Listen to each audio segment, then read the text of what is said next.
Boa noite, pessoal, tudo bom? Hoje vamos ter mais uma reunião do NEPF. Tô bem feliz porque eu tô gostando muito dessa sequência que a gente tá fazendo. Temos muitas ótimas reuniões vindo por aí.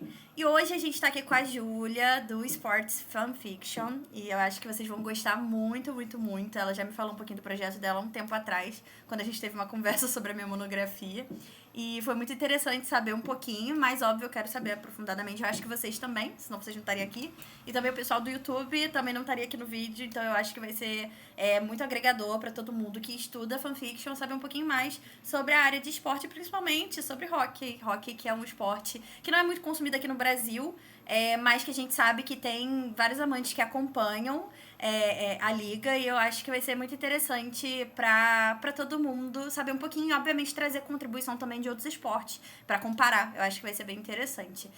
Apenas um aviso, a Natália não pôde estar aqui hoje, a Júlia me avisou que a Nath ia estar num evento na USP, então acabou que a Juju vai apresentar, mas não tem problema, eu sei que vai ser incrível igual. E as duas são maravilhosas. Um dia, se a gente tiver a oportunidade também, vamos ter a Natália em alguma outra conversa. Mas, sem mais delongas, vou deixar a Juju falar pra gente não perder tanto tempo.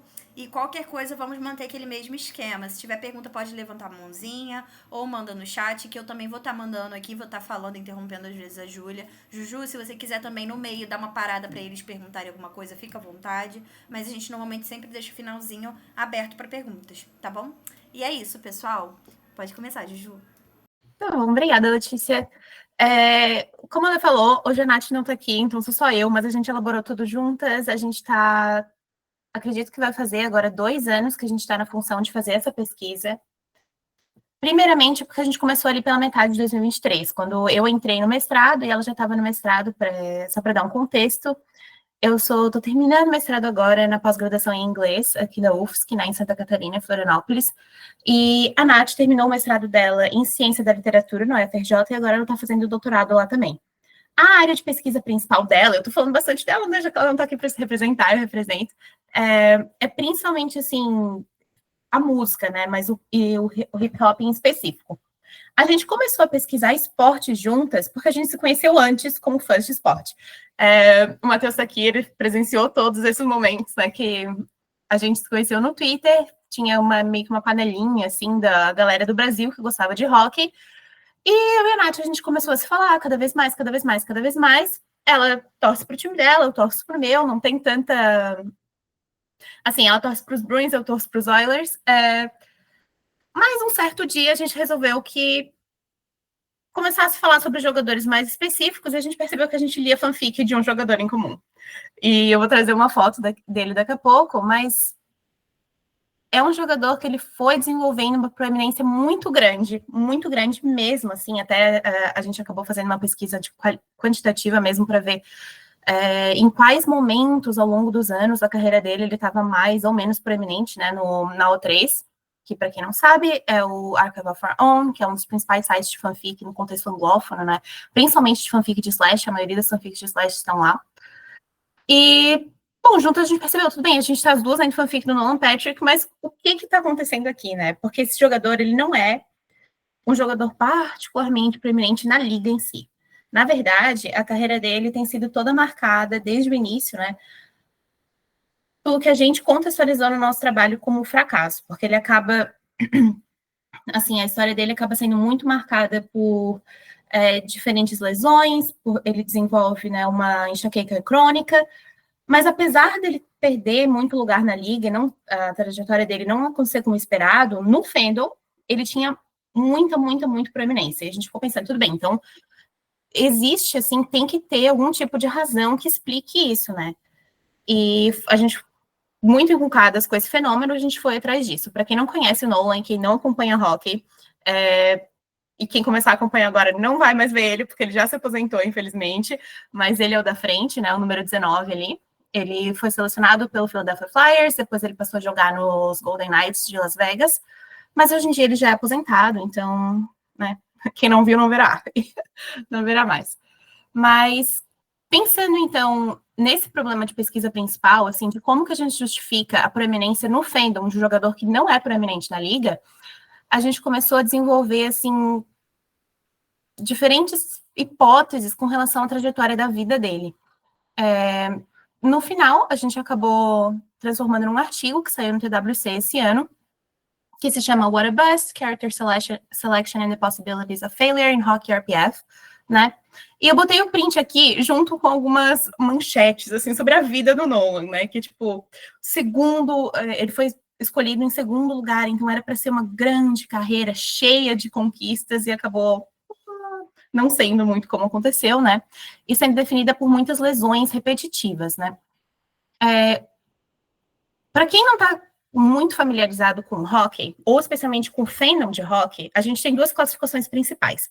A gente chama de Hockey RPF, que é Real Person Fiction, né? Então, as fanfics que são escritas sobre pessoas reais, que então passam por um processo de ficcionalização para tratar delas como personagens. Isso seria o contexto geral, né? RPF se trata de todas as fanfics que tratam de pessoas reais. Porém, no caso do hockey, apesar do nome ser Hockey RPF, não é RPF. Se trata de RPS, que seria, então, um slash especificamente escrito sobre pessoas da vida real.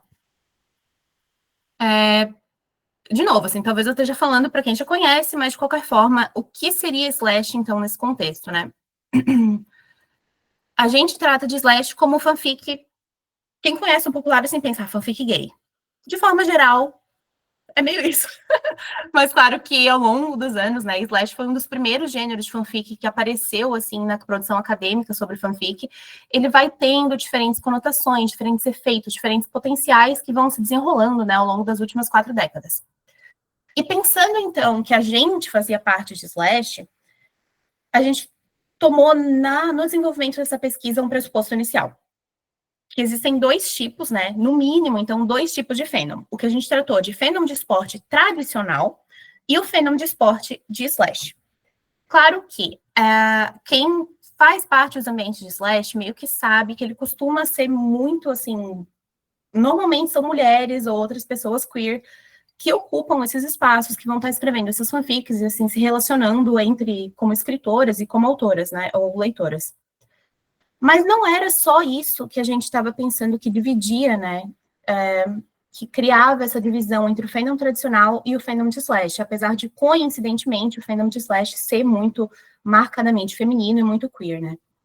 O que a gente pensou para delimitar, então, seria uma relação de meios e fins. A gente pensa que o fandom tradicional de esportes, ele vai tratar o pessoal, né, o individual dos atletas, como meios para o fim do sucesso esportivo, né? Enquanto o fandom de slash, ele vai quase inverter essa dinâmica. O esporte e o sucesso esportivo, a falta de sucesso esportivo, ele passa a ser um meio para o fim de uma realização pessoal, né? De uma exploração de diferentes facetas dos jogadores enquanto pessoas. A faceta principal que a gente vê no slash é, claro, a exploração de uma sexualidade que não é a heterossexual, né?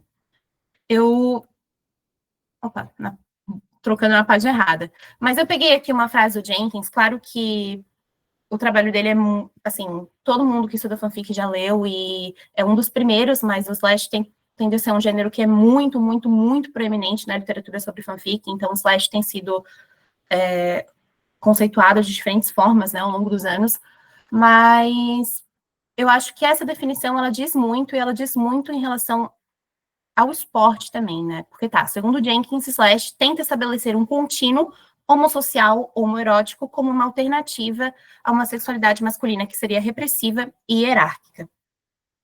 O que é interessante dessa fala aqui é principalmente essa ideia do contínuo homossocial para o homoerótico. Quase toda pesquisa em relação à masculinidade nos esportes vai usar esse termo-chave, que seria o homossocial.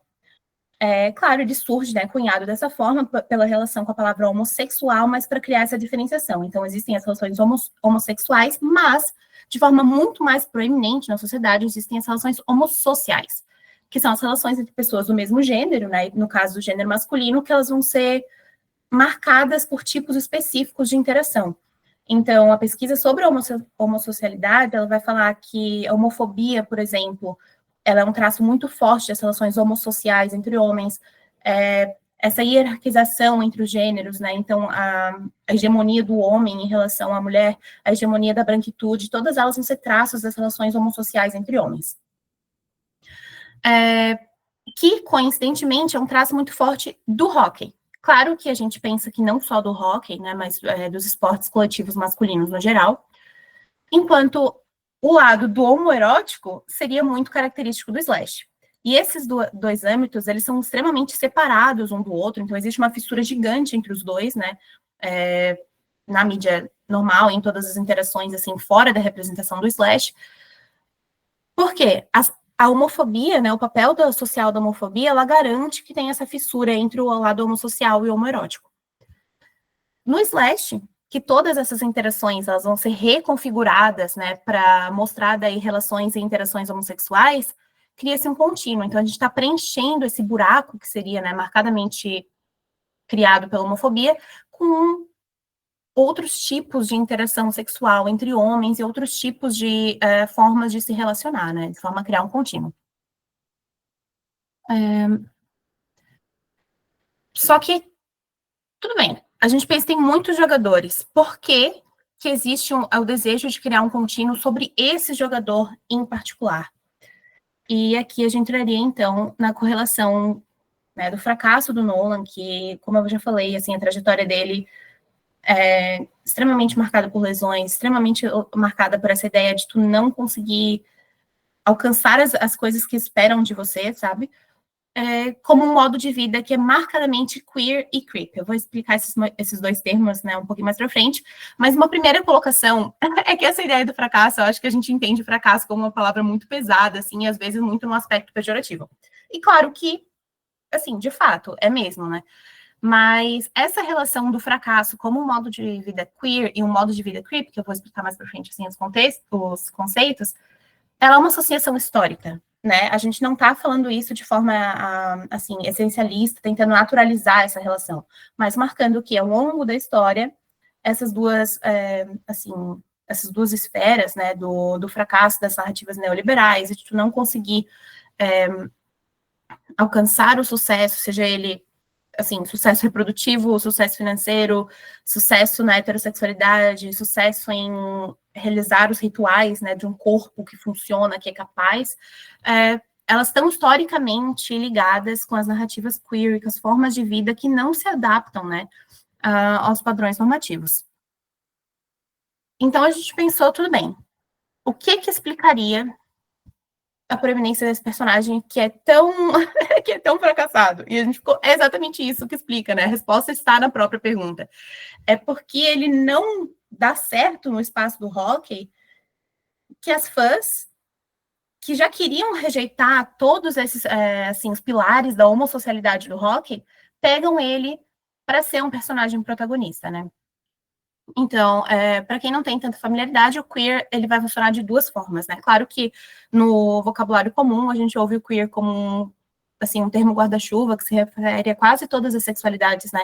Ou identidades de gênero que estão fora desse padrão cis heteronormativo, mas também ele vai funcionar, né? Especialmente na literatura da teoria queer, como um modo de oposição ao hegemônico. Então, nesse hegemônico, a gente está falando de raça, a gente está falando das intersecções de classe, raça, assim, capacidade, assim, nesse sentido.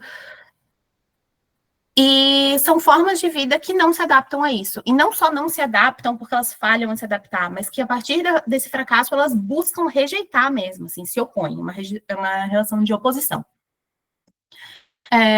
Principalmente o autor que a gente baseou bastante nossa pesquisa foi o Jack Halberstam, a arte queer do fracasso, né, que ele vai falar, comentar sobre essa associação histórica entre o fracasso das narrativas neoliberal e o ser queer, de forma que realmente rejeita. Tudo bem, se a gente é dito como fracassado, então o que a gente consegue pensar a partir daí, né? Que formas de vida que não estão, que fogem dessa narrativa tão normativa, a gente consegue pensar a partir do momento que a gente se aceita o nosso lugar do fracasso. A gente não quer estar lá mesmo, então que tipo de portas são abertas a partir daí, né? Em bastante diálogo daí com esse aspecto de uma negatividade queer, né? Um autor que foi bem chave pra gente também, que é o Robert McClure, ele vai falar sobre o creep, que seria, então, claro, é outro tipo de apropriação, né, de um vocabulário que começa sendo um vocabulário pejorativo para falar das pessoas que pessoas com deficiência, e ele vai se apoderando disso para tentar contextualizar de outra forma, né? Nesse caso, toda a narrativa creep, ela... Como é que eu posso explicar? Bom, ela vai passar, da mesma forma que o queer, pensar assim, ó, tudo bem, o mundo, ele não é feito para pessoa com deficiência. Mas quem sabe, existem, esse não ser feito, ele abre outras portas, outras formas de viver, né? Então, ele vai ser uma reação crítica a essa rejeição que o mundo põe para as pessoas que são diferentes, né? E nesse caso, como a narrativa do Nolan é particularmente marcada pela deficiência, né? Claro que invisível, no caso dele, né? Porque é uma situação crônica que ela não está, assim, inscrita no corpo, de certa forma, né? Que quem olha percebe, mas ainda assim é uma coisa que muda todos os aspectos da vida dele e vai afetar a narrativa dele ao longo da carreira de hockey, né? Então, baseado nesses dois eixos, né, que seria o eixo queer e o eixo creep, que claro, eu tô falando como se fossem separados, mas eles não são, né, essas coisas são sempre extremamente entrelaçadas, a gente vai pensando que, tudo bem, é disso que os fãs estão puxando, né, essa é a porta de entrada que os fãs encontram nele para então construir certas histórias que elas vão para muito além do que é permitido no contexto do hockey, né? Que, como a gente sabe, é um contexto extremamente heteronormativo, ele é extremamente branco, ele é extremamente, assim, do corpo, quase o corpo máquina, né? Que ele tem que estar sempre aprimorado para conseguir de todas as formas a performance máxima que o ser humano pode realizar, né? Para o sucesso. Essa performance sempre direcionada para o sucesso. Mas a partir do momento que a gente não tem isso, a gente precisa preencher com outra coisa, né? A vida precisa ter uma narrativa diferente. E essa narrativa vai ser o que os fãs vão criar no RPF de hockey, e especificamente no RPF escrito sobre esse personagem, Nolan Patrick. Agora, quando a gente fala de separação espacial e interpretativa, é importante dizer que, por mais que ela seja meio metafórica, ela também é muito literal. Os espaços que os fãs vão ocupar, eles são normalmente fechados para os próprios fãs. É difícil a gente ver RPF de hockey sendo compartilhado em redes sociais públicas, por exemplo. E quando acontece, normalmente os fãs vão imediatamente assim, ó, não compartilha, porque esse espaço é para nós, sabe? Porque a gente está trabalhando desse contrato social, de que a gente sabe que isso é uma ficção, a gente não está tentando projetar nada, né, na pessoa enquanto tal, e a gente está trabalhando com a ficcionalização dessa pessoa real. Claro que isso necessita que o espaço dos fãs seja literalmente, assim, espacialmente separado do fandom tradicional. Para quem é usuário do AO3, né, vale fazer o experimento de sair da sua conta e buscar a tag de Rock RPF. Tu vê que não tem tanta coisa assim. Daí tu entra na tua conta, tu procura de novo, e tu vê que, de repente, surge muita coisa. Especificamente porque os fãs que escrevem esse tipo de fanfic, eles não querem que qualquer pessoa tenha acesso a ela, né? A gente sabe que, especificamente no caso do rock, as fanfics costumam ser, assim, ter um teor sexualmente explícito. O povo vai à loucura, né? Com diferentes coisas. Uma das coisas que a gente fala, que eu falo na minha autoetnografia da dissertação do mestrado, daí, que é um projeto separado, mas tem certas intersecções. Quando surge o Seattle Kraken, a galera tá lá escrevendo fanfic de tentáculos e coisas assim. Então, claro que as pessoas querem manter uma separação literalmente, assim, espacial mesmo, entre os fãs de slash e os fãs do esporte tradicional, porque a gente tem nossos códigos, nossas práticas, a gente se entende como nicho, né? E principalmente como uma subcultura. O que faz com que seja muito difícil fazer pesquisa sobre isso, especificamente pesquisa quando a gente está partindo do pressuposto de que a gente é estudante de letras e a gente quer analisar a fanfic como uma prática literária de uma certa comunidade, né? Porque normalmente a gente teria essa expectativa de trabalhar com o texto, se debruçar sobre o texto, mostrar exemplos textuais, toda a prática de, assim, close reading e tudo mais, né? Que vai se tornando impossível quando a gente para pensar que nosso papel enquanto pesquisadoras é também respeitar essa separação espacial, sabe? E isso, assim, cria um problema gigantesco. Como eu falei no começo da apresentação, eu e a Nath, a gente passou 2 anos fazendo essa pesquisa e quebrando a cabeça, assim, ó, meu Deus, como é que a gente vai Porque uma coisa é pesquisar, a outra coisa é elaborar a apresentação da tua pesquisa para um momento de publicação. Ah, beleza, Nath, sem problema. Porque, assim, como que a gente vai discutir essas coisas e ainda respeitar o caráter extremamente subcultural do fandom de rock RPF, né? Daí, sabendo, assim, entendendo que a gente não ia ter como usar exemplos textuais, até para respeitar que a maioria das fanfics mais populares, elas são restritas, né, para usuários do site, então elas não são publicamente disponíveis, a gente resolveu adotar, como muitos pesquisadores, né, no estudo do campo de estudos de fãs, vão fazer, a gente pensou na autoetnografia. Que o que seria? Né? É uma narrativa da gente ocupando esses dois espaços, então é interessante dizer que não só a gente falou sobre o nosso espaço como fã, mas com essa dupla identidade da fã pesquisadora, e essa mistura, assim, do nosso objeto com a gente, né? Partindo do pressuposto, então, de que por fazer parte do fandom há tantos anos, a nossa história, o nosso ponto de vista teria um certo peso para essa discussão. A gente teria, assim, uma certa relação com o que foi dito sobre rock RPF na academia até agora, com as diferentes práticas interpretativas dos fãs, tanto como leitoras quanto como escritoras, né? A gente teria que se posicionar como parte do nosso objeto. Então, quebrar de vez essa separação entre a gente como pesquisadoras de fora e o nosso objeto como uma coisa que a gente está olhando de forma imparcial, né? E ser bem honestas, assim, nesse processo de que não, a gente é completamente parte do nosso objeto, então a gente tem certos interesses na representação do rock RPF de forma X ou forma Y, né, de forma queer, forma creep, o que quer que seja.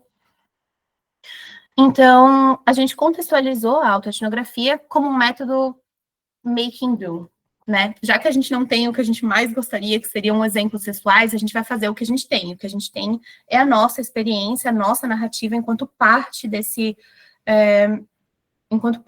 subcultura. E isso, claro, como eu já falei, faz parte de uma longa, né, extremamente longa tradição a cafeno. Eu acho que todo mundo que pesquisa fanfic, assim, fenômenos relacionados, sabe que quem está interessado em pesquisar isso normalmente são os próprios fãs, né? Claro que existe, mas é difícil a gente ver alguém de fora que não tem nenhuma experiência com fandom, com, assim, um amor pelo objeto, se interessar em trabalhar com isso, especialmente sabendo, assim, que não tem tanto espaço estabelecido já para isso na academia. Dessa forma, a tradição Caféinum, ela, assim, começa muito, muito longe, já nos anos 70, anos 80, das pessoas se posicionando como, ó, eu tô olhando, mas eu tô olhando de dentro. Essa perspectiva, ela é validada pela minha própria experiência, ela tá em diálogo com a literatura do campo ou com outras perspectivas metodológicas, né, adotadas, especialmente no começo, quando a gente ainda não tem uma literatura do campo em si, a gente está construindo a literatura de formas interdisciplinares, mas é basicamente isso, assim, tu vai se botar naquela posição e admitir que tu é parte do teu objeto, completamente tirar qualquer pressuposto, né, de objetividade que teria na pesquisa. Claro que isso, assim, da gente não ter exemplos textuais e a gente acabar falando, centrando a nossa própria experiência, ela vai ter alguns prós e alguns contras, né? E não é só a gente que nota. A própria literatura sobre a cafeína vai falar que um dos contras, por exemplo, é assim, esse perigo da gente criar uma narrativa única, de apagar, né, as diferenças entre os fãs de uma mesma comunidade, ou de, às vezes, a gente privilegiar um só objeto, né? Se todos os pesquisadores eles são parte do mesmo fandom, esse fandom vai ser desproporcionalmente representado na literatura sobre fanfiction. E até mesmo que, por se tratar de uma coisa que muitas vezes ela é explicitamente sexual e ela é explicitamente meio, assim, algo que não seria compreendido por quem não faz parte daquele nicho, muitas das perspectivas, assim, dos relatos autoetnográficos, eles vão se censurar muito, né? Porque acaba que ele exige um nível muito grande de exposição do próprio pesquisador enquanto leitor, enquanto escritor daquele gênero de fanfic, né? Mas, pelo outro lado, agora os prós, né, é o método que a gente tem. E ele traz, assim, ele deixa muito nítido, o principal pró é deixar muito nítido que existe, sim, certos interesses na representação de certas coisas na academia, porque às vezes a gente pensa de... Assim, claro que a gente da letras, a gente não está mais tão apegado a esses critérios de objetividade, mas muitos outros campos do conhecimento ainda estão. E eu acho que o grande pró da autoetnografia é realmente dar um pouco de transparência para essa falta de buscar, assim, por que a gente fala das coisas que a gente fala, da forma que a gente fala, sabe? Especialmente para gente, que a gente acabou escrevendo esse artigo todo, argumentando que existem certas intenções queer, né, na escrita de Rock RPF, por que é interessante para a gente se representar, né, como escritoras que estão envolvidas com um projeto que seria queer e creep, de certa forma, né? Então, acho que o grande pró da autoetnografia enquanto metodologia é bem isso, assim, deixar nítido que existem certos interesses em jogo, sempre que a gente escolhe, seleciona um objeto, sempre que a gente escolhe por qual perspectiva ou por qual lente olhar para o nosso objeto, né? E isso me leva a um ponto bem, assim, um ponto-chave, que eu acho que eu sempre termino falando disso, que o link para o artigo, aliás, está no próximo slide, já vou passar, mas é muito sobre a responsabilidade do papel fã acadêmica, né? E isso está sempre junto, extremamente entrelaçado com o lugar da crítica nas relações amorosas. Como eu falei até agora, todo o nosso esforço no desenvolvimento dessa pesquisa veio muito de uma intenção de conectar as práticas dos fãs de rock RPF entre os fãs nós, com, assim, toda uma história do que é um fazer literário ou um fazer cultural queer, sabe? A gente pensou realmente que existe uma grande potencialidade queer nas práticas de fanfic. Eu acho que quem estuda Slash está muito ciente disso, de que o principal interesse, quando a gente começa a pensar sobre nós, sobre a nossa relação com a escrita, sobre a relação que a gente tem com os nossos leitores, enquanto escritoras, né, ou com os escritores e autores enquanto leitoras, tudo isso vai estar perpassando essa rejeição, assim, do padrão normativo da heterossexualidade. Então, claro que é muito interessante a gente posicionar as nossas práticas e as coisas pelas quais a gente sente, né, a gente está nessa relação amorosa com todo um legado de práticas que são politicamente muito relevantes e muito carregadas, assim, e a gente pensa muito radicais, né, porque claro que um dos principais argumentos que a gente vai desenvolver também no artigo, que eu acho que está muito ligado com uma história da literatura queer também, é que, assim, de certa forma, toda a história que é sobre uma pessoa com deficiência ou uma pessoa heterossexual, tu nunca tem direito a ser diferente de todas as formas, sabe? O personagem, ele sempre tem que escolher um. Ou seja, as histórias, historicamente, as histórias que elas vão focar nas pessoas com deficiência, elas vão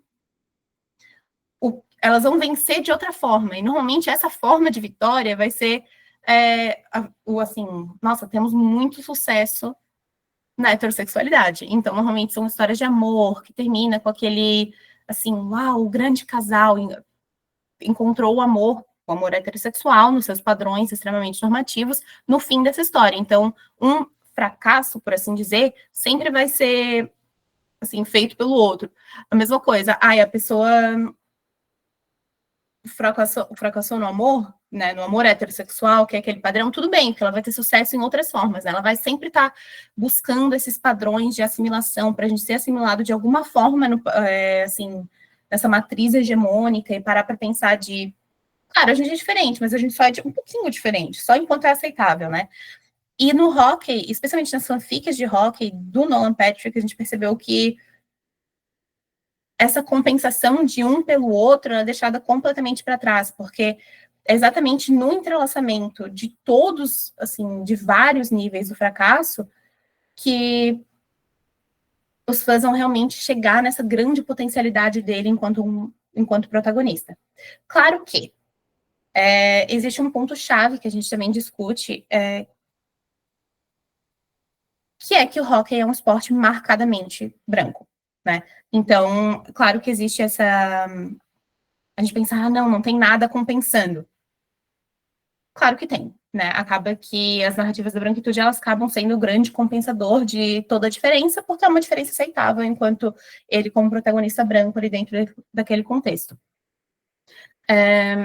Então, isso, eu acho que já alimenta essa sementinha de que, por mais queer que as coisas pareçam, sempre existe certos tipos de limitação, né, para fanfic, especialmente para o slash. Eu acho que eu falo isso de forma mais abrangente, não só do hockey, mas múltiplos estudos ao longo dos anos, eles vão confirmando que existe uma, assim, proeminência bem desproporcional de personagens brancos, né, como protagonistas de slash. Talvez esse seja a grande falha, né, do slash enquanto projeto queer. Mas, no contexto do hockey, especificamente, a gente estava falando que, tudo bem,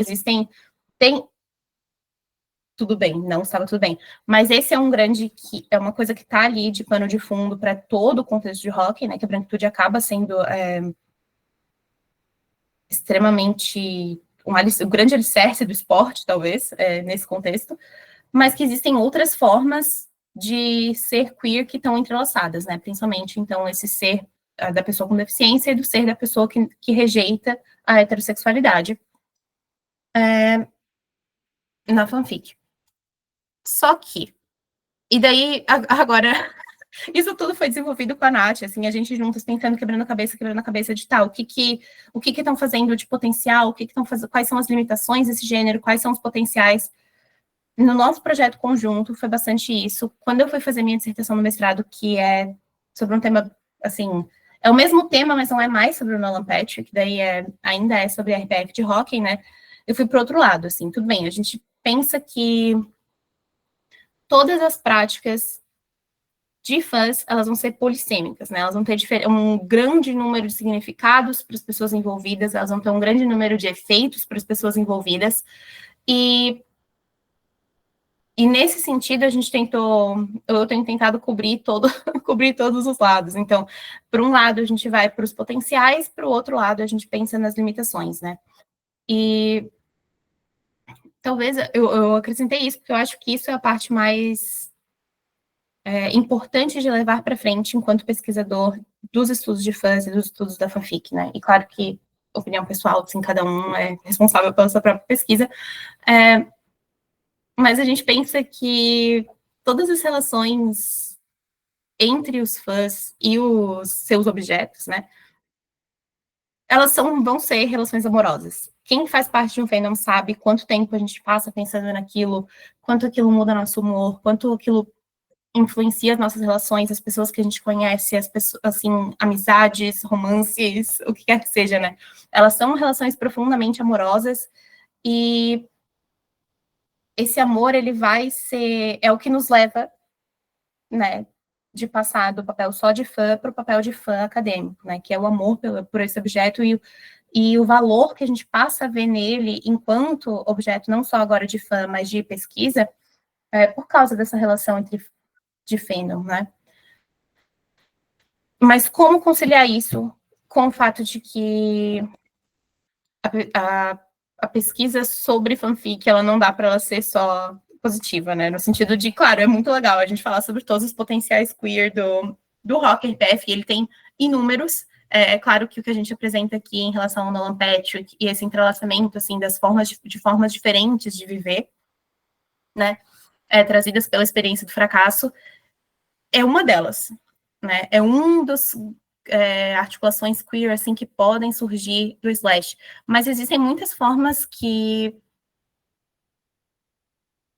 essa escrita, né, que a gente pensa que é tão queer, ela não se encaixa exatamente. Então, acho que o que eu gostaria de deixar assim, uma coisa que não é só do esporte, mas que ela é adaptável para diferentes contextos não só de pesquisa, claro, apesar de ser uma fala bem centrada na pesquisa, mas para as nossas próprias relações enquanto fãs, é o lugar da crítica nessa relação, assim, de se posicionar de uma forma que dê conta dos dois, né? Tem um teórico que eu gosto muito, assim, que ele vai falar sobre o desenvolvimento do campo dos estudos culturais a partir dos anos 70, que ele vai falar que, assim, o ativismo político estava indo de mal a pior, e as pessoas estavam produzindo arte, estavam consumindo mídia, e aquilo precisava passar a ter um grande peso político, né, para substituir o tipo de, assim, falta de poder político que as pessoas tinham, o que passou a ter muito poder político, então foi as representações da cultura.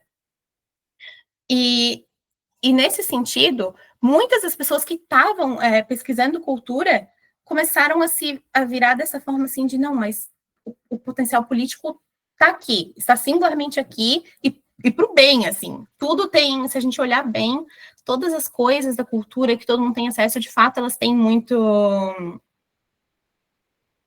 potencial queer, elas são muito, elas podem sempre ser subvertidas, elas assim, nos permitem viver outros tipos de vida.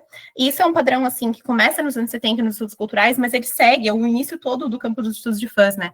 E principalmente ele é marcado na literatura sobre hockey, na forma como os fãs de hockey vão se ver, né? E os próprios fãs de Slash vão se ver, porque eu acho que todo mundo que escreve Slash tem essa impressão de que a gente está consertando algo que estava errado, né? A gente está... difícil traduzir isso para o português, mas queerificando, né? Essas coisas que são feitas, produzidas num contexto tão hegemônico, mas manter em vista, assim, de pensar para o outro lado também, né? Porque é muito fácil também a gente seguir, e isso é autocrítica, né? Porque nesse artigo a gente faz muito isso, porque é muito fácil a gente seguir para o lado das potencialidades, né? Então, manter em mente sempre também o espaço das limitações, que eu acho que isso leva um pouco mais a, assim, um pensamento talvez mais interessante no momento, para pensar os nossos objetos, né, que a gente ama tanto, mas quais são as limitações? Porque potenciais eu acho que a gente vê muito, a gente olha com aquele amor e vê tudo que aquilo poderia ser, né, mas talvez virar os olhos também para o que não pode ser. Eu botei todas as referências, então, Halberstam, McClure, o Matt Hills vai falar muito sobre autoetnografia. Todas as referências estão aqui nas referências do nosso próprio artigo, que está acessável através do QR Code, então quem quiser apontar o celular, fique à vontade. Estou tentando pensar se tem algo que eu não falei sobre o processo. Eu acho que eu comecei a falar sobre a dificuldade do processo de publicação, assim, em relação aos nomes, né, em incluir ou não. E eu acho que muita gente que trabalha com RPF talvez compartilhe dessa dúvida de como que a gente vai falar sobre essas pessoas, sobre a versão fictícia dessas pessoas em artigos, e daí talvez eles joguem no Google e ao invés de estar falando sobre a vida deles, está falando sobre essas versões fictícias, né, desse constrangimento, assim, que graças a Deus a gente tem ciência aberta, porém um dos percursos, né, para quem quer pesquisar RPF acaba sendo que se a pessoa jogar ali, talvez ela encontre coisas que ela não gostaria de encontrar e que os fãs tentam tanto manter fechado, né? No fim, a gente acabou optando por botar os nomes. Ainda não tomamos nenhum processo, mas estamos aguardando. Espero que o Nolan Patrick nunca ache nosso artigo, nunca nos processe e a gente viva feliz para sempre. Mas eu acho que isso é algo a se pensar também, que no fim das contas, toda vez que a gente escreve sobre fandom, a gente está se botando naquele lugar de se expor mesmo como membro de uma subcultura que é extremamente separada, né, da cultura mainstream, especialmente no caso de rock RPF. Então, coisas para se pensar. Toda vez que a gente fala, estamos nos expondo. E é isso, pessoal. Obrigada. Olha, eu já vou começar fazendo uma pergunta, porque eu sempre quis perguntar isso, acho que naquela reunião que a gente teve eu não cheguei a te perguntar, que é, por que vocês fazem essa coisa de ter realmente essa questão do senso de separar a questão do nome do jogador? Porque, assim, eu que sou consumidora ferrenha de fanfic RPF, de artista de música, pra nós que somos dessa comunidade, pra gente não faz, quer dizer, faz muita diferença retirar o nome do artista. Exatamente porque pra maioria dos consumidores de RPF, o artista é a pessoa central da fanfic. Então, a questão de imaginar mesmo aquela pessoa vivendo aquela vida, tendo aquelas experiências, é o que faz aquilo ser realmente o RPF. Por que tem essa diferença? Eu acho que isso, pra mim, sempre ficou muito distinto de tentar entender, sabe? Acho bom de explicar. Então, eu acho que Agora, total sinceridade, eu acho que a gente faz uma meia-culpa, assim, quando a gente diz que a gente está trabalhando com uma versão fictícia, que a gente sabe que a gente está trabalhando com uma versão fictícia, sabe? Eu acho que isso é meio, assim, é um migué entre nós para a gente poder defender a ética de uma coisa que às vezes é meio esquisita. Isso no sentido do fandom, né? Porque, claro, no Rocket Path, por mais que a gente diga, não, a gente sabe que é ficção, a gente está extremamente focado neles enquanto pessoas, sabe? O nome é extremamente importante, as descrições físicas são extremamente importantes, a gente pega, olha essas informações no Instagram, das diferentes entrevistas, então, realmente é sobre aquela pessoa. A nossa... E eu acho que é exatamente porque a gente sabe que é tão profundamente sobre aquela pessoa, que na hora de escrever o artigo e publicar, por exemplo, tipo, o TWC é open access, sabe? A ciência aberta total. Tu vai lá, tu abre o HTML do artigo e tá ali para todo quem quiser ler, ler. E a gente debateu muito a ética de, pô, a galera que escreve fanfic tá fazendo tanto esforço para que de forma nenhuma essas fanfics cheguem na família dos jogadores, nos jogadores, em pessoas, assim, no fandom tradicional, que é aqueles homens estranhos no Twitter que ficam o dia todo xingando todo mundo, sabe? Com exceções, claro, né? Mas como é que a gente vai discutir isso na publicação acadêmica? Sabendo que a gente vai estar expondo. E daí, uma das nossas ideias iniciais foi assim, não, a gente vai fazer que nem pesquisa em linguística, quando eles fazem experimentos com humanos e daí apaga o nome. Vamos fazer assim, jogador 1, jogador 2. Porque daí, se um dia alguém se jogar no Google, não vão se encontrar. Eu acho que também vem muito de uma questão que eles são famosos, mas são famosos dentro de um nicho. Sim, então é e bem nem diferente, são tão né? famosos. Porque, por exemplo, tu vê um Sidney Crosby da vida, tudo bem, ele é famoso, ele é um dos melhores jogadores da liga, assim, a cara do hockey no Canadá, para quem não assiste hockey. Mas ele é muito famoso, então tudo bem, é outra coisa. O Nolan, em específico, gente, assim, ele seria subcelebridade no Brasil. Então, é outra... A gente tá falando de uma pessoa que, claro, ela é celebridade, mas ela não é exatamente, sabe? Ela não assinou, vamos dizer, aquele contrato social do ser celebridade que um idol do K-pop, por exemplo, né, tem muito mais ciência do seu papel como figura pública do que um Nolan Patrick da vida. E daí a gente tava, será que a gente tenta poupar ele, então, e vamos de outras formas? No fim das contas, a gente debateu isso muito com os pareceristas do TWC, até porque daí, claro, né, tem toda a questão, tu submete o artigo, daí tu recebe os pareceres, e eles dizem, gente, desculpa, mas vocês vão ter que tomar uma atitude, ou não vai dar para publicar, vocês vão ter que escolher se vocês querem publicar, mandem o nome, se vocês não querem publicar, deixem sem, a gente pode publicar. É importante pra gente falar sobre esse tipo fenômeno cultural que é o Rocket Path, ou será que a gente deixa quieto? E assim, a gente genuinamente, por alguns 2 meses, a gente considerou deixar quieto. Dizer, não, a gente não dá conta de tomar um processo no Patrick, se for o caso, sabe?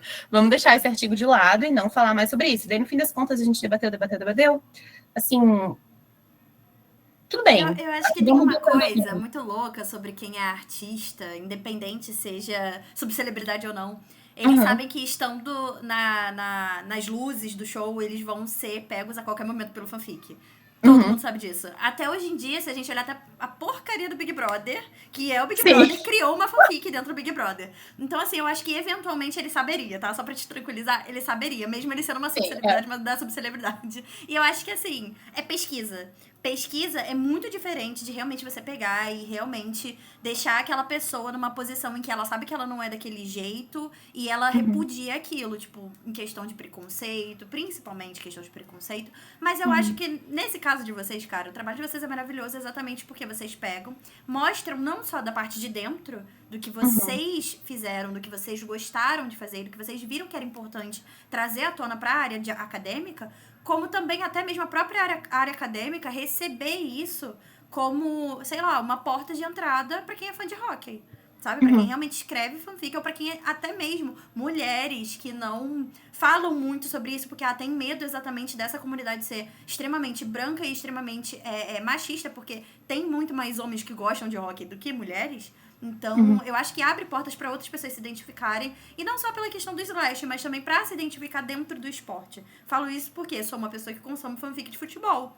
brasileiro. E as pessoas acham esquisito porque a mulher que gosta de futebol normalmente tá lá no estádio com o marido. Não é bem essa a minha situação.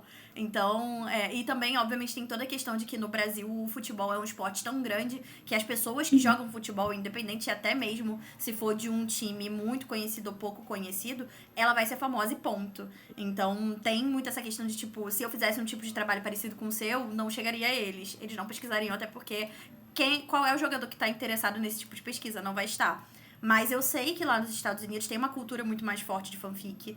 Principalmente de esporte, provavelmente deve ter bem mais. Mas exatamente deve ser igual você falou, é fechado pelo medo do processo.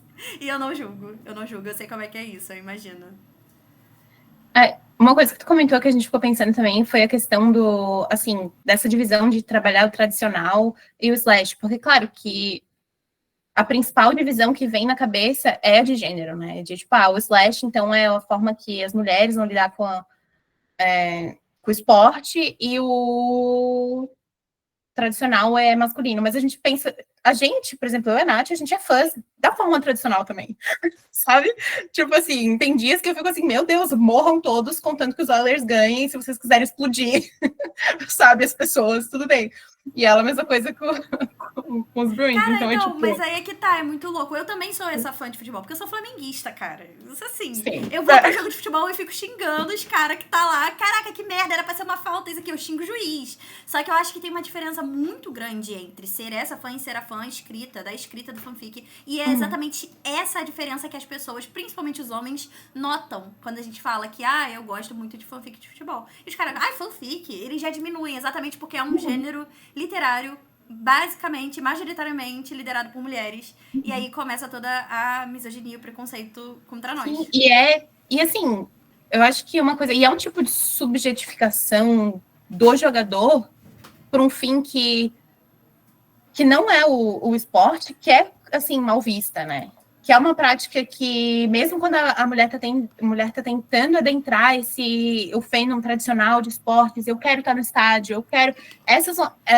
esse crime da subjetificação que vai acabar pesando contra ela, né? Porque, isso não é a forma correta de interagir com o esporte. Sim, isso sabe, para quem não tem conhecimento das regras, para quem não tem conhecimento do time, para quem não tem conhecimento da história, isso é... E daí acaba que, de certa forma, também... Pelo fato de que o Slash é tão assim, o público do Slash é tão feminino, acaba quase reforçando essa forma, mas não é. É que as mulheres estão ocupando esse espaço duplo o tempo todo, né? Sim. Do fandom tradicional e do fandom de Slash. Assim, claro, não todas as mulheres, né? Mas as mulheres que são fãs de Slash e estão nos dois ao mesmo tempo, né? Sim, exatamente. Isso é muito, muito legal de ver. Pessoal, alguém tem alguma pergunta? Podem mandar aí nos comentários que eu vou ler agora pra Juju. Pode falar, pode ligar o microfone também, Matheus, fica à vontade. Oi, gente, boa noite, tudo bom? Boa noite. Tudo, Ju, parabéns. Parabéns. Tenho acompanhado sua batalha. Eu vou só fazer umas ponderações, não dentro do teu objeto de estudo em si, mas perguntando muito a respeito mais de uma forma comunicativa de como essa mensagem é passada para mim, que estudo comunicação, mas não necessariamente estudo o teu objeto de caso. Quando tu falou no final da apresentação a seguinte aspa, consertando algo que estava errado, eu comecei a refletir com meus pensamentos, porque quando a gente fala de subculturas, a gente parte do princípio, pelo menos a visão leiga, parte de um princípio que dentro de uma subcultura não existe necessariamente uma visão de certo ou errado. É muito mais uma construção de que as pessoas fazem do que é meio que suas fronteiras de certo e suas fronteiras de errado. E se um dia Paulo Freire falou que culturas demoram tempo a ser construídas, eu penso que subculturas passam por esse processo também de elas se alterarem, meio que se mutarem com o tempo e elas irem se aproximando das pessoas e, quem sabe, em algum momento, com o avanço da sociedade em múltiplas fontes, elas deixarem de ser subcultura para se tornar um partícipe da cultura, como qualquer outra característica. Acho que isso faz parte do ethos do torcedor ou do criador desse conteúdo. Mas a minha pergunta, eu só precisei fazer esse preâmbulo porque um pouco antes dessa aspa, tu fala sobre as limitações do Slash. Aí eu queria entender que limitações são essas. Se é em uma visão narrativa, se é da forma que o Slash é consumido pelas pessoas. Porque me fascina muito enxergar como mulheres mais jovens conhecem o esporte através do off-campus, que é uma narrativa muito mais heteronormativa e etc, de que tem aquele personagem que ele é perfeito, e aí quando eu falo perfeito, eu falo a beleza hegemônica, e aí tem aquela menina que é super apaixonada por ele, e aí a narrativa se constrói através desse desejo que vem mais de uma parte do que de outra, mas ele se torna mútuo conforme a história avança. Então, minha pergunta era só tentar entender quais são essas limitações e dentro desse aspecto de que quem constrói um conteúdo de Slash, ele visa consertar algo que estava errado, e se um dia essas limitações vão poder ser superadas, ou se essas limitações vão ser carregadas, e aí elas vão ser carregadas dentro de contextos diferentes. No mais, meus parabéns e boa noite a todos. Obrigada, Matheus, pelas perguntas. Eu acho que, primeiro, muito boas, e vai dar chance de eu esclarecer algumas coisas que talvez eu tenha falado muito rápido na apresentação, né? A primeira é a questão do certo ou errado, que... Claro que a gente pensa que são os juízos de valor e, de fato, assim, a ideia de que há um certo, há um errado já não se encaixa mais, né? Se a gente está falando já num contexto pós-moderno, que seja. Mas eu acho que, principalmente, assim, essa visão de que a mídia, de forma geral, ela é construída para ser extremamente heteronormativa. Os códigos de leitura, que são os códigos dominantes, seriam os códigos que reforçam uma leitura heterossexual. E que ela é construída com base, assim, na branquitude, ela é construída com base em personagens, assim, dificilmente tu vê um personagem com deficiência, um personagem... Tu dificilmente vê a diferença. As narrativas, elas não são... E quando vê a diferença, é uma certa diferença que ela é capaz de ser assimilada ao normal, entre muitas aspas, né? Normal no sentido de ao padrão estabelecido que deseja se fazer parecer normal, né? Mas... Então, nesse sentido, esse seria o errado. De que as mídias elas são construídas de uma forma para ser lida de uma forma que não contempla todos os tipos de vivência que a gente sabe que vivemos. Né? Então, as subculturas, especificamente a do Slash, ela se põe muito nesse lugar de, a construção dessa narrativa não me contempla. Mas agora, eu como participante ativo do processo de construção de significado, eu não preciso aceitar essa mensagem, eu posso alterar a mensagem, recriar e transcriar em cima daquilo, e, de certa forma, esse transcriar, né, e mudar o código de leitura dominante daquela mensagem, seria o consertar o errado, né? Claro que certo e errado são palavras que talvez não são exatamente adequadas, apesar de que, vou tancar aqui, que para mim são sim, tá errado. Criem narrativas melhores, mas mais nesse sentido, assim, de tentar, de alguma forma, escapar dessas chaves de leitura que estão, assim, imbricadas na produção, no processo de produção da cultura mesmo, sabe? Em relação às limitações do Slash, assim, uma delas, isso tá na narrativa, tá no próprio Slash, nas histórias, mas está principalmente na forma como as pessoas vão falar sobre o Slash em diferentes contextos, seja nos espaços de fãs entre si, ou seja na produção acadêmica sobre o Slash, né? E é parte de uma, assim, oposição binária que talvez não funcione para todo mundo, funciona para mim, na minha forma de pensar, que seria, assim, potenciais de um lado e limitações do outro, né? Porque quando a gente está no contexto da galera que estuda slash, que fala sobre slash, que gosta de slash, a gente pensa muito enquanto a gente muda, enquanto a gente conserta o errado, sabe? Enquanto tempo a gente passa fazendo esse trabalho que é reescrever coisas que não são escritas pra gente. E isso está muito ligado aos potenciais do slash, então, enquanto uma forma de criação literária, de, assim, de cultura que é extremamente radical e politicamente relevante, sabe? Porque a gente está rejeitando o mundo como ele é, de certa forma. Então, se a gente acredita que a forma como a gente faz arte, ou cria mídia, ou o que quer que seja, produz mídia, é político, então, slash é uma coisa extremamente política e para um lado que é radical, sabe? Que é transgressor. Porém, até como tu falou, tipo, no caso do off-campus e tal, todas as coisas que elas são, dificilmente a gente vai ver algo que é só transgressor, que é só queer, que é só...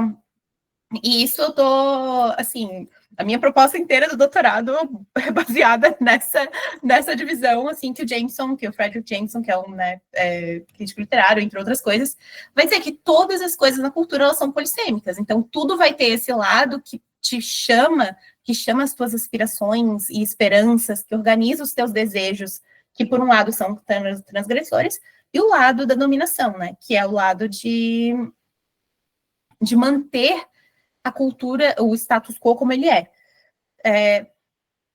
E daí, quando a gente pensa muito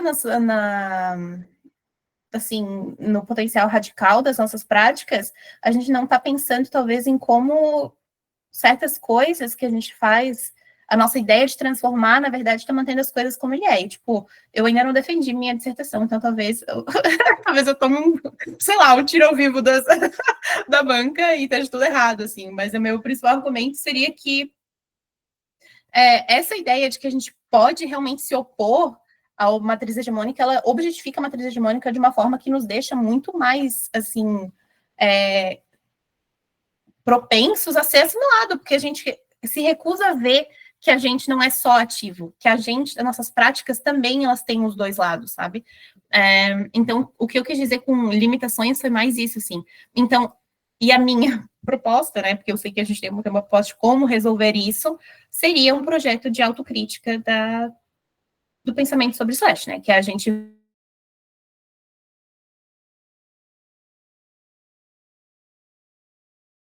mais importância para as limitações, porque é aí que a gente vai cair e ser pego, sabe? Uma pessoa que eu acho que faz um trabalho maravilhoso, assim, discutindo as limitações de slash é a Kumini Pande. Acredito que ela seja, tipo, uma referência para a galera. Deixa eu escrever o nome dela, na verdade, no chat, porque todo o trabalho dela vai ser sobre falar, assim, tipo, o principal, na visão dela e da galera que costuma trabalhar com ela, assim, a principal limitação de slash é, obviamente, a questão da branquitude. Tipo, isso já de cara, assim, é uma coisa que os fandoms têm muita dificuldade de mudar, né, e de até mesmo assim, aceitar que eles estão perpetuando certas narrativas, mas é meio isso, assim. Não sei se eu esqueci de responder alguma coisa, se respondi o suficiente, mas é nos dois níveis, assim, é tanto no nível da narrativa do slash, quanto no nível do meta-discurso, assim, que a gente fala sobre slash, como... E, assim, de forma geral, as pessoas que estão falando sobre slash são as pessoas que escrevem slash. Então, é a forma que a gente escolhe se representar, mas ainda com essa suposta distância, assim, da produção acadêmica, né? De tipo, não, mas eu tô representando outras coisas. E não, tipo, na moral, eu tô me colocando aqui, nossa, me acho, em certos momentos, uma pessoa que escreve, que é uma escritora de literatura queer, sabe? Tipo, esse é o meu... É mais isso, assim. E eu acho muito louco, porque realmente a gente que é acafã, a gente que pesquisa, a gente tem medo de se colocar nesse lugar exatamente porque a gente tá dentro. E aí a gente fica meio que com esse medo, porque, eu já tô dentro, mas assim, eu quero ter esse olhar de fora. E, cara, não precisa. Não precisa Sim. desse olhar externo exatamente porque o nosso olhar interno é o que vai dar validação para aquilo que a gente tá pesquisando. Porque não tem pesquisa nisso. Tá começando agora. A nossa geração agora que tá começando a fazer pesquisas especificamente de nichos específicos, de esporte específico, de alguém específico. Então, não vai ter outro espaço para você pegar referência, sabe? É que, assim, principalmente, tipo assim, é difícil porque tem muita coisa do Slash que, cara, nossa, hoje eu tava lendo, a gente tava falando no grupo da Úrsula Le Guin, hoje eu tava lendo aquele A Mão Esquerda da Escuridão, e, tipo assim, cara, o ABO, isso ABO. Então, assim, a gente bebe muito de fontes antigas, mas a gente tem muito essa coisa de que com a internet, a gente tá falando de coisas que são muito contemporâneas, tipo a galera dos idols. Eu fico citando, porque eu sei que muita gente no Coisa gosta de K-pop. E é isso, sabe? São pessoas que não teria como falar antes, porque elas não existiam antes. Existiam outras variações, e claro, elas estão sempre construindo em cima do que já existia, mas são coisas novas, tipo, mesma coisa do rock, assim. Claro, já existiam momentos, mas é uma coisa do agora, assim, as configurações de como aparece nos diferentes arquivos e tal. Mas, e é difícil também, porque a gente se põe como estudante, daí eu vou lá e digo, pô, mas na real, o rock é extremamente, tipo, meu coisa toda do mestrado foi, não, mas na verdade o rock RPF é extremamente objetificador, e ele é extremamente não sei o quê. E eu não tô falando de outra pessoa, eu tô falando de mim. Tipo, a pessoa objetificadora terrível sou eu, sabe? Mas é muito louco. Só que é um trabalho necessário, assim, de tu meio que se livrar desse desejo de ser correto, né? De fazer o certo, e a gente, tipo, pô, sabe? É verdade. É pra isso que é tão importante essas autoetnografias, exatamente pra gente entender, não só de dentro, mas também pra gente ter registro, porque, beleza, podiam até existir fanfics de esporte do século passado, mas assim, gente, ninguém escreveu sobre isso pelo medo. Pelo medo que agora a gente tá quebrando, né? Sim, e sabe... Isso não tem nada... Não, pode... Se alguém tiver outra pergunta, pode fazer, senão eu ia começar uma pergunta. Guarda o comentário. Alguém tem mais alguma pergunta? Mais alguém? Algum elogio, esse comentário? Gente, agora é a hora. Porque senão eu já vou encaminhar a Juju pra ela falar sobre o que ela ia falar, porque eu fiquei curiosa. Pode falar, Lelê. Oi, boa noite. Júlia, primeiro eu queria dizer que eu amei a tua pesquisa. Eu fiquei muito feliz de ter tido a oportunidade de escutar. Eu achei muito maravilhoso, eu aprendi bastante. Mas especificamente, assim, eu queria perguntar sobre... Durante a tua apresentação, tu mencionou o conceito de ficcionalização, quando a gente trabalha com RPF, que é uma coisa que eu pretendo fazer. E eu queria saber se tu teria algumas, talvez, leituras assim para indicar sobre esse conceito especificamente, para quem pretende fazer pesquisa sobre RPF. Tenho várias. Se vocês me permitem, né? De novo, se eu quebrar a cara e for reprovada na banca, finjam que não aconteceu. Eu vou morrer fingindo que não aconteceu. Mas... Olha só, você é de dentro, não vai, tá tudo não bem. Mas, assim, toda a revisão de literatura eu copio a lista e daí eu mando... Não sei se quiser deixar teu e-mail no chat, ou... Porque eu não sei se eu consigo abrir aqui tão rápido a lista, mas tem várias leituras. Mas a questão principal é que essa coisa quase toda a literatura sobre real person fiction, ela vai falar sobre que a gente nunca está trabalhando com a pessoa. A gente nunca se propõe a trabalhar com a pessoa. A gente sempre está trabalhando com, seja a imagem da estrela, no caso de Milena Popova, que fala sobre hockey, daí outras pessoas vão falar da persona, outras vão falar da imagem da celebridade, mas são sempre construções textuais que vão servir como texto-fonte. E daí, o que eu tô tendo, assim, isso pelo menos foi o que eu encontrei durante a minha pesquisa, foi que isso é extremamente predominante, assim. Todo mundo, de alguma forma, vai tentar escapar desse dilema do que é uma pessoa real, né? Porque, pô, a pessoa tá debatendo o que é uma pessoa real lá desde o... tipo assim, Parmênides estava, nossa, mas o que é o real e o que é a pessoa, sabe? E daí eu tentei fazer um negócio assim, não, mas então, pera lá. Isso só é feito na literatura para mascarar a complexidade da pessoa real e, de certa forma, então, esse processo de ficcionalização, e talvez isso seja uma coisa extremamente óbvia para todo mundo, espero que seja, mas também será óbvio, ninguém necessariamente disse ainda, que é um processo de objetificação, necessariamente, né? Então, por mais que eu tenha dito antes que a gente se propõe a pensar que a nossa prática de escrever RPF é um processo de subjetificação, dependendo, né, especialmente no Slash, e em áreas, por exemplo, no rock, ou até mesmo no K-pop, que são áreas que são muito vigiadas, assim, e as performances, elas são muito controladas, a gente pensa que aquelas pessoas estão objetificadas e a gente no Slash, no RPF, a gente está subjetificando. E deu para pensar, não, na verdade, mesma forma que a gente fala sobre RPF, já é um processo de objetificação, porque é para fugir dessa complexidade da pessoa, porque no fim a gente está realmente se propondo, eu acho que é difícil de escapar isso, especialmente, não sei se vocês já passaram pela situação de escrever RPF sobre alguém que é muito crápula na vida real. No hockey, o principal exemplo é que, assim, o Patrick Kane, que é um jogador que foi acusado de estupro, ele era extremamente popular, assim, em 2014, e daí tinha essa coisa de, não, a gente não tá trabalhando nunca com a pessoa real, mas aí a pessoa real tá ali, ela se impõe. Isso, toda a tese de Milena Popova, ela vai dizer, pô, a pessoa se impõe a pessoa real se impõe a nossa ficcionalização, sabe? Como lidar com isso se a gente está o tempo todo fingindo que não está trabalhando com a pessoa real, que a gente está trabalhando com construções sexuais, assim. Então, sim, tem uma lista bem grande, mas eu acho que, de certa forma, a gente sempre pensa que a gente já tá, que a ficcionalização já é feita em cima de uma certa ficção, ou em cima de uma construção textual.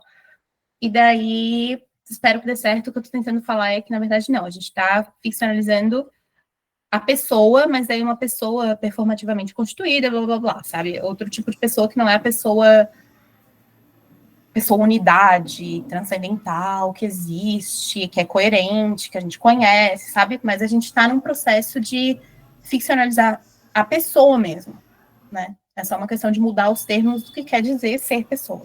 Mas, né? Cara, Mas vou mandar a lista, já anotei o e-mail. Eu acho isso muito legal. Na mesa hoje ainda. Eu acho isso muito legal, porque é muito louco, porque realmente, até mesmo na fanfic de K-pop, por mais que a gente ache que a gente tá trabalhando com a pessoa real, porque a gente tenha certeza de que aquilo é real, a gente nunca tem certeza. Porque, beleza, o Jungkook a gente acha que ele é um cara malvadão, mas, cara, a gente não sabe, a gente não faz ideia, a gente não conhece ele. E eu acho... pode falar, Letícia, desculpa. Eu penso assim também que sempre existe esse medo, né? Da decepção, de quebrar a cara. Uhum. Eu acho que sempre existe esse medo. E a gente vai quebrar. Nessa parte. E a gente vai quebrar.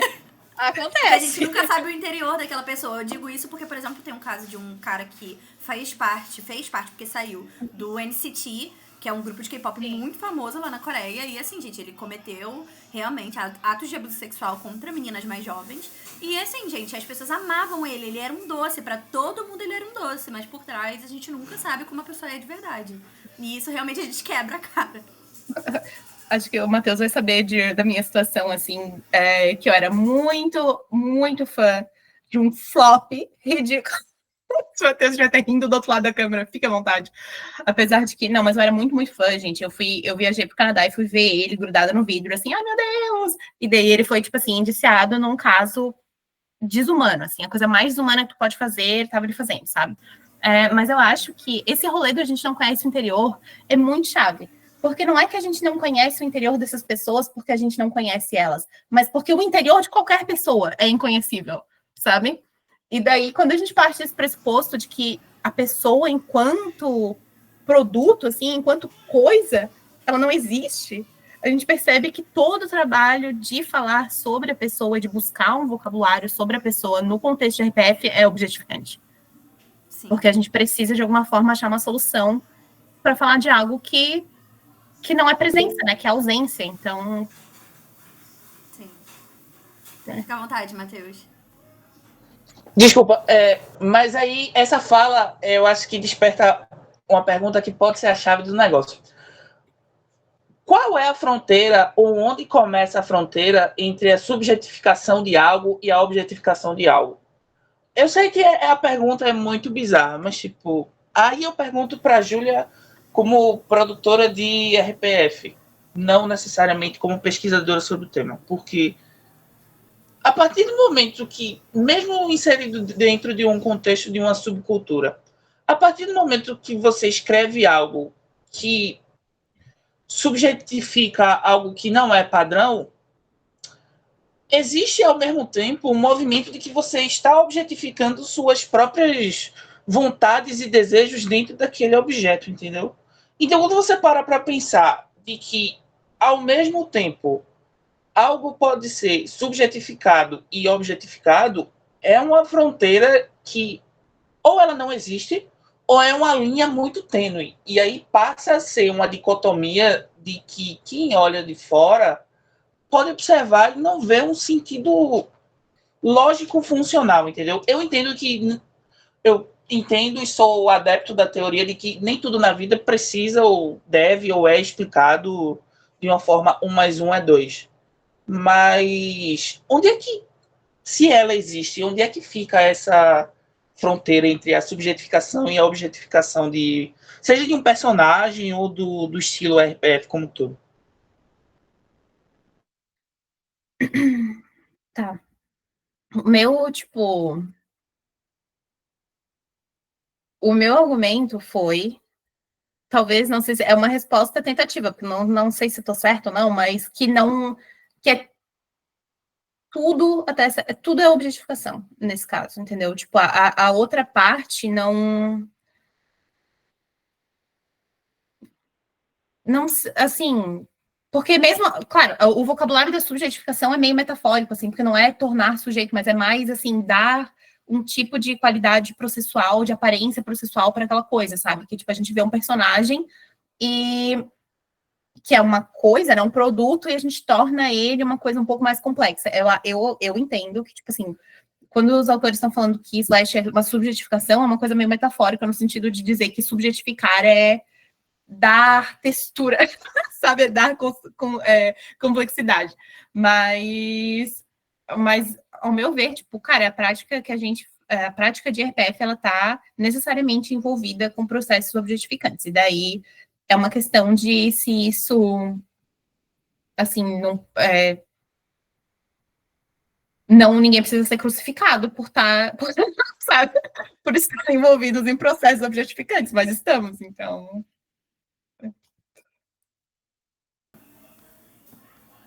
É que não tem muito como fugir, né, gente? Exatamente, daí chega um ponto que é só assim dizer, pô, estamos, e agora, sabe? Eu acho que vai muito também da coisa que você não tem como só objetificar, nem só subjetificar. Os dois vão acontecer ao mesmo tempo. Não dá só pra um só existir. Os dois vão existir dentro de uma pessoa que tá escrevendo, dentro de uma pessoa que também tá consumindo. Então, não temos pra onde fugir. Bem, gente, tem mais alguma pergunta? Que precisaremos encerrar até pra não passar muito do horário. Fico com medo de ultrapassar o horário, porque todos nós somos pessoas cansadas com vidas cansadas. Mas se tiver mais alguma coisa, alguma pergunta, fique à vontade. Juju, você falou daquilo que você queria falar? Ou você já esqueceu? Que a gente era uma coisa bem. Eu nem lembro, mas é porque eu sei que era sobre o O3 e sobre. Porque tu falou do negócio da autoetnografia, de registrar os momentos, era só sobre o O3 e o debate de, tipo assim, censurar ou não censurar. E eu fico pensando que, pelo menos o aspecto de não censurar e deixar as coisas horríveis, pelo menos aquilo é um documento de que a gente também é horrível, sabe? Porque é muito fácil a gente dizer que a gente uau, revolucionamos, sabe? E apagar e dizer, tipo, não, essa gente aí que fez isso, eles não são nós. Eles são os outros. E, na verdade, Somos assim, nós. pelo menos é um registro de que tá todo mundo ali meio parte da mesma comunidade. Talvez a gente tenha que olhar. Sim, é verdade. Nossa, mas, eu nunca tinha parado pra pensar isso, mas realmente... De documentar mesmo as partes ruins, porque senão é muito fácil a gente fingir que o fandom é a utopia, né? Tipo, o fandom dos Slash, todos os tópicos vão para morrer, sabe? Exatamente. Sim, e a coisa da censura também abre brecha pro conservadorismo. Exatamente, exatamente. E aí a gente quer fugir disso, exatamente porque, cara, as coisas já são tão ruins. E se a gente não olhar, pelo menos, também pro lado ruim, ficar só olhando pro bom, a gente vai ignorar que problemas acontecem e vai ignorar a crítica que precisa ser feita dentro dessas áreas, independente de ser uma área muito amada. Fanfic também tem seus problemas. Fanfic RPF tem muitos problemas, né? Não só quem produz a fanfic RPF, mas também tem dentro desses objetos que a gente cria, dessas objetificações e dessas subjetificações mesmo que a própria pessoa que tá lá, aquele objeto que a gente tá escrevendo, vai ter também. Tem problemas externos fora da escrita, tem problemas internos que são criados dentro da escrita. Então, assim, gente, não dá pra ignorar. Realmente é muito importante. Adorei saber disso. Bom, pessoal, vamos encerrar por aqui, até pra gente não passar muito do horário. Normalmente a gente vai até 9h30, mas não vamos estender tanto, exatamente que eu tô tentando encurtar pra ir até as 9. Então, aos pouquinhos a gente vai chegando lá, mas eu queria muito agradecer, Juju, muito obrigada. Adoro ouvir você pra mim, assim, maravilhosa, obrigada, me inspiro.